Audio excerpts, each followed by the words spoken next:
ইন্না লিল্লাহি ওয়া ইন্না ইলাইহি রাজিউন। আপনারা কি স্ক্রিনে দেওয়া এই বৃদ্ধ লোকটাকে চিনতে পেরেছেন?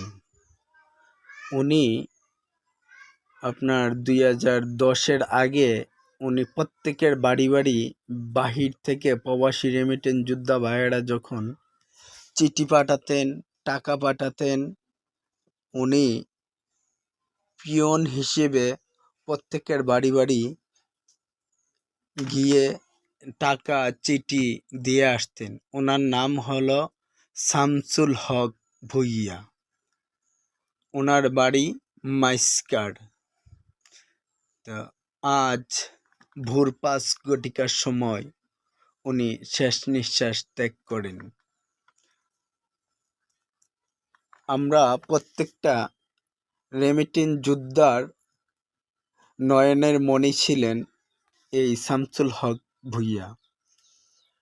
আমরা প্রত্যেকটা রেমিটেন্স যোদ্ধার পক্ষ থেকে এবং কি গ্রামবাসীর পক্ষ থেকে সবাই দোয়া করি আল্লাহ তাআলা যেন ওনাকে জান্নাতের উচ্চ মকাম হিসেবে কবুল আর মঞ্জুর করে নেন। আর দোয়া করি ওনার ভালো কাজগুলা আমাদের মাঝে স্মৃতি হিসেবে রেখে গেছেন এবং কি উনি যা চলাফেরা করেছেন, যাকে জিজ্ঞাসা করি সেই বলে যে উনি অত্যন্ত ভালো লোক ছিলেন।